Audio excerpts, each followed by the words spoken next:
Bonjour et bienvenue à cette tranche face à l'invité de ce soir. Reçoit pour vous l'honorable Baudouin Boissa. Il est député honoraire, mais également président du G14, rapporteur général du Rassemblement, mais aussi professeur des universités. Bienvenue.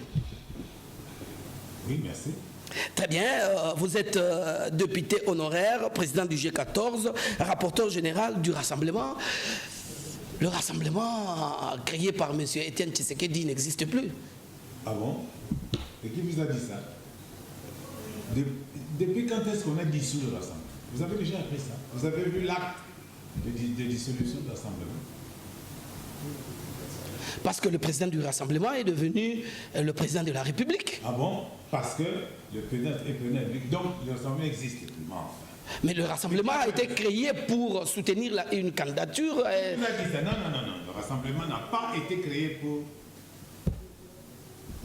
soutenir une candidature. Le Rassemblement a été créé pour réunir les forces politiques et sociales acquises au changement en RDC. Point. À Genval. Au mois de juin 2007. Et aujourd'hui, vous êtes au pouvoir, vous n'avez plus besoin du changement? Il a été présidé par Papa Tshisekedi. C'est tout. Ces forces politiques et sociales acquises au changement ont besoin d'un regroupement politique qui se bat, qui exerce le pouvoir. Donc aujourd'hui, le Rassemblement est encore là, existe encore. Exerce le pouvoir à travers le président. Vous ne savez pas ça. Le regroupement politique est fait pourquoi? C'est pour conquérir le pouvoir. C'est ça. Mais comment une structure politique peut-elle exister? Aucun jour on a entendu parler qu'il y a une telle activité ou telle autre. Mais c'est une question de stratégie. Et alors, le Rassemblement existe. Le Rassemblement a rebondi à la veille des élections. Il ne rebondit pas, il existe. Il n'a jamais été dissous. Et qui est son président? Vous ne le connaissez pas. Mais il y a une incompatibilité aujourd'hui entre les chefs de l'État. Antoine Tshisekedi Tshilombo. Il n'y a aucune incompatibilité. Qui est aujourd'hui chef de l'État? Non, il est aussi président de l'UDPS. Vous le savez, non? Mais à l'UDPS, il a fait une lettre pour demander à Jean-Marc Kabound de le remplacer. Vous ne comprenez rien. C'est lui le président de l'UDPS. Il n'y en a pas un autre. Il n'y en a pas un autre, mais l'UDPS, ce n'est pas. Vous connaissez un deuxième président de l'UDPS? Il n'existe pas. Et le président de l'UDPS, il est élu lors d'un congrès. C'est tout. Et au Rassemblement? Rassemblement, le président, jusqu'à présent, c'est le président de l'UDPS. Très bien, nous allons entrer dans l'actualité. C'est au public de juger. Hein? Alors, professeur, vous êtes professeur des universités également. Aujourd'hui, on parle quand même de l'évaluation de l'état des sièges. Vous-même, personnellement, qu'est-ce que vous pensez de l'état des sièges? Je ne pense rien. C'est une matière militaire, hautement stratégique, qui se traite au Conseil supérieur de la défense, qui se traite au niveau du cadre des chefs d'institution. Ce n'est pas une matière qu'on traite dans la rue, même pas dans les journaux, parce que c'est une matière stratégique, c'est top défense. Voilà. Mais vous écoutez? Et vous savez très bien que l'Assemblée nationale vient de voter encore la prorogation de l'ordonnance portant état de siège Nord Kivu et Amito. Vous le savez, non? Et cette matière est donc parlementaire et doit se traiter au Parlement. Et pour le moment, d'ailleurs, l'Assemblée nationale a déjà trouvé que c'était recevable et le dossier se trouve présentement à la commission politique administrative. C'est tout. Moi, je n'ai rien à dire là-dessus.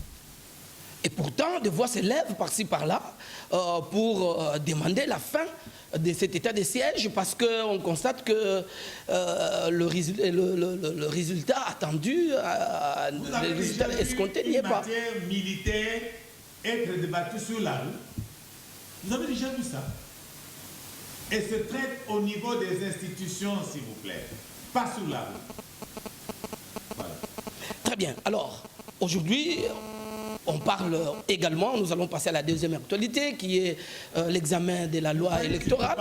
Il n'y a pas d'évaluation, il y a des évaluations tout le temps. Pour que le président décide de demander de nouveau au Parlement d'accepter de proroger, c'est qu'il y a eu une évaluation, mais qui se fait au niveau du Conseil supérieur de la défense. C'est tout. Voilà.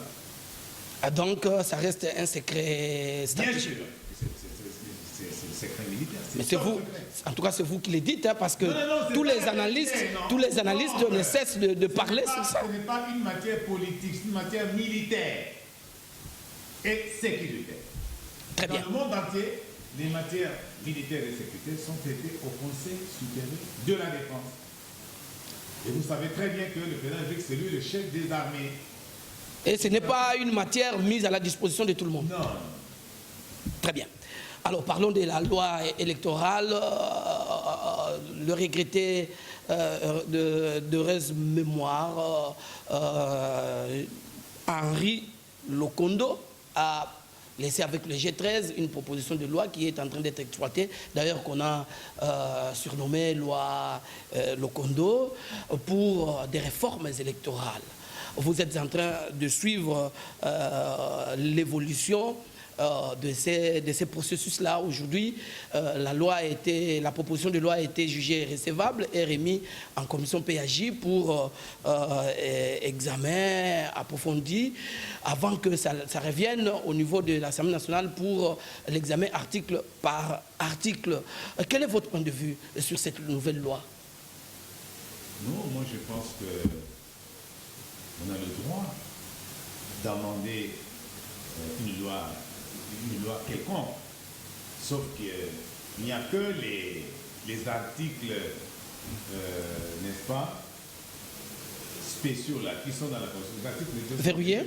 Oui, il n'y a que les 220. articles, mais les lois, on peut définir s'il y a nécessité en fonction du contexte.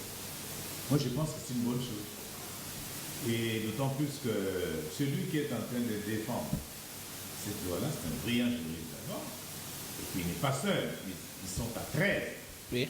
Et je pense que c'est bien, c'est indiqué, il fallait le faire.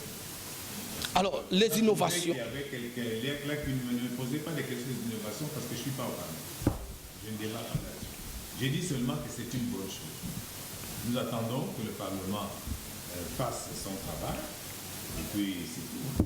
Alors, en tant qu'acteur politique, vous avez bien sûr des desiderata, c'est que vous voudriez que cette loi prenne en compte. C'est trop tard. La loi est déjà à l'Assemblée nationale, en train de discuter. Parce que quand une matière se trouve au Parlement, mais c'est tout. C'est là, le meilleur forum politique, c'est le Parlement. Et pourtant, j'étais là, j'en sais quelque chose.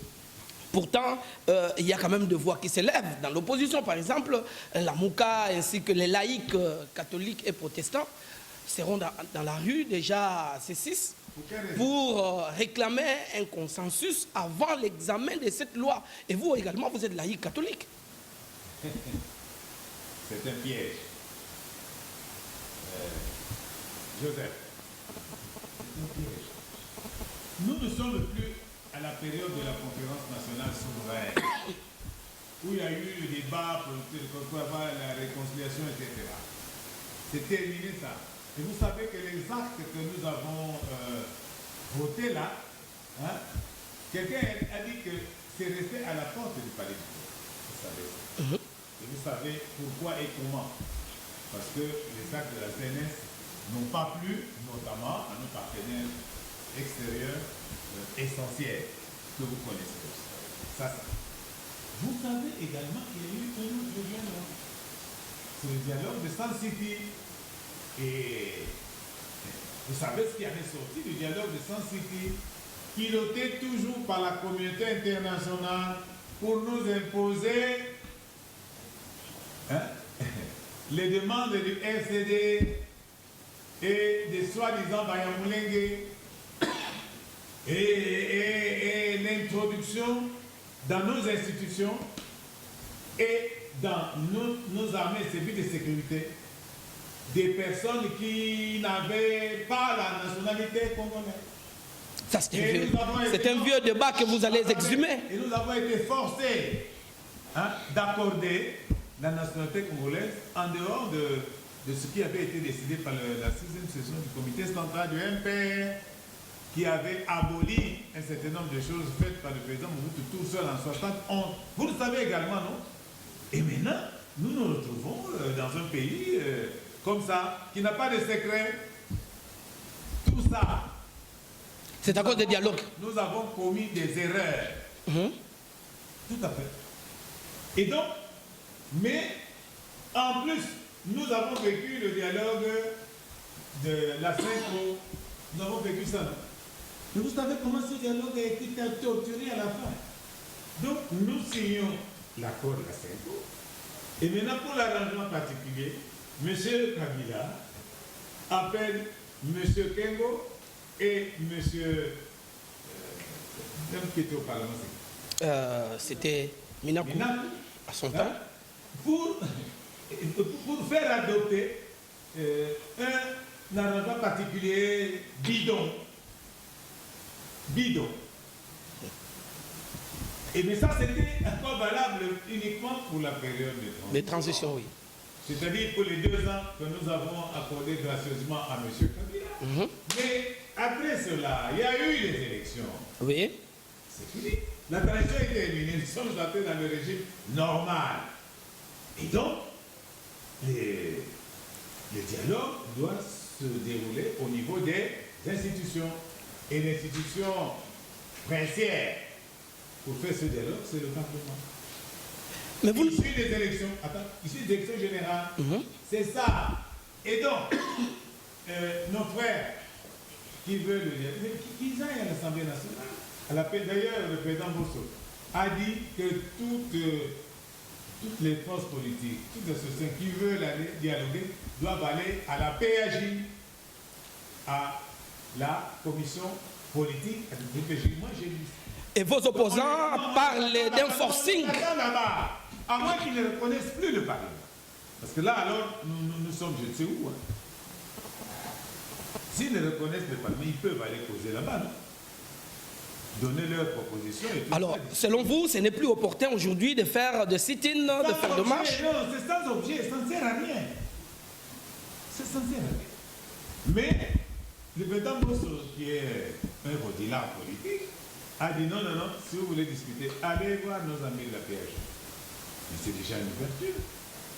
Ça suffit. Mais pourquoi on doit faire ça en dehors des institutions? Moi, je ne comprends pas. Donc, nous sommes plus dans un système normal. Parce qu'il n'y a plus de transition. La transition, c'est terminé. Alors, donc, c'est certain... À partir du moment où M. Kabila a cédé le pouvoir au président Tshisekedi, il n'y a plus de transition. Maintenant, on attend l'élection en 2023. Oui. Élection en 2023, il y a certaines personnes qui doutent quand même par rapport au reste du temps. Ils ont le droit de douter. Vous savez, nous avons fait tout ça, nous. Nous avons aussi douté que les élections que Kabila allait organiser les élections. Nous avons douté. Mais il a organisé les élections. Et malheureusement, nous sommes entrés dans un système normal. Et pour le moment, je ne sais pas. Alors, puisque nous devons aller vers... C'est clair, nous devons aller vers la chute. Parlons un peu. Personne ne refuse le dialogue. Mais le dialogue politique se déroule à l'Assemblée nationale. Très bien, c'est entendu. Voilà. Un mot quand même sur le Congo central, parce que vous êtes un grand notable du Congo central. Où en sommes-nous avec les promesses des chefs d'État, réhabilitation par exemple de la route Manterne de Singini? Un mot sur tout ce qui a été dit sur le Congo central, votre fief. Le est déjà allé au Congo central plus de 5 fois depuis qu'il est connu. Et la première fois qu'il est allé, c'était à Matadi. Il était fraîchement allé pour inaugurer la conférence sur les... Il est allé plusieurs fois. Donc, on ne peut pas dire que le président ne s'intéresse pas à la province du Congo central, qui est la 3e province contributive au budget de l'État. J'espère que vous le savez. Très bien. Stratégiquement, c'est une... Après Kinshasa et Katanga. Katanga et Kinshasa. Et au Katanga. Ça, c'est... Ah oui, alors, puisque aujourd'hui il y a... Oui, aujourd'hui il y a plusieurs provinces. Pas plusieurs, 26. Mais comment vous voulez... Non, j'ai dit que le Katanga n'est plus l'ancien Katanga. Maintenant, le Katanga a été quand même subdivisé. Ok, très bien. Non, mais c'est comme ça. C'est du passé, monsieur. C'est pas possible. Il y a 26 provinces. Très bien, ça c'est connu. Il y a 26 provinces. La nôtre est la troisième qui contribue au budget de l'État. Oui. Et c'est une province stratégique. Et donc le président s'intéresse. Il y va souvent. Des deux, il a effectivement promis que, après la visite de son épouse à Singini, il a instruit le Conseil des ministres qu'on réhabilite obligatoirement la route materne Singini. Oui. Et au moment où je vous parle, la semaine dernière, l'agence des grands travaux là, du ministère des ITPR a envoyé une délégation à Singini. Ils étaient là vendredi passé. Ok. Vous allez dire, nous sommes venus en éclaireur parce que les bonnes choses commencent. Très bien. L'argent est là, tout est là. Donc cette promesse-là du chef de l'État est en train d'être exécutée par le gouvernement. Merci beaucoup. Merci en tout cas. Il est allé aussi inaugurer. Nous sommes dans l'obligation. Déposer la première pierre. Au niveau des mandats. Très bien.